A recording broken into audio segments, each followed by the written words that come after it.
Vienne, Autriche, fin 1814. Intrigues et alliances occultes se jouent dans tout ce que la capitale autrichienne compte de palais.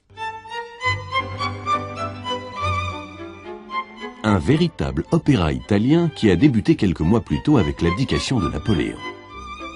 Les négociateurs viennois ont pour but de redessiner une Europe en lambeaux après 23 ans de guerre, mais surtout ils entendent bien retrouver l'ordre de l'Ancien Régime et enterrer définitivement les idées de la Révolution française.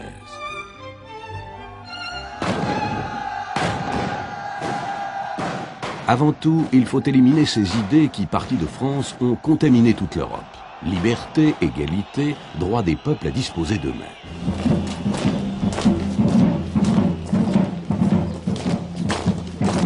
D'abord semées par les soldats de la Révolution, ces idées n'ont ensuite pas cessé de s'exacerber sous l'Empire.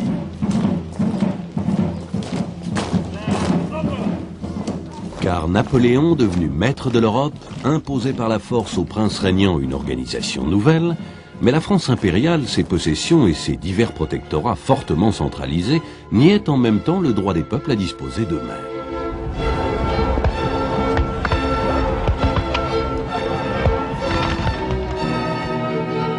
Et c'est au nom de ce droit qu'apparaissent dans presque toute l'Europe des réactions anti-françaises. Ainsi, en Espagne éclate une véritable guerre d'indépendance nationale soutenue par l'Angleterre. En Italie, Foscolo et ses insurgés expriment la résistance aux réformes imposées par la France.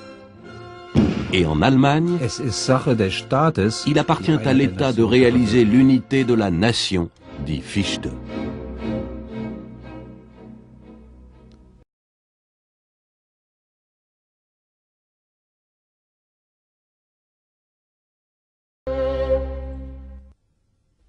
Pourtant, l'agitation libérale et patriotique bouillonne déjà partout. C'est en Grèce que l'idée nationale secoue pour la première fois les empires, ici l'Empire ottoman. Puis c'est en Belgique et en Pologne,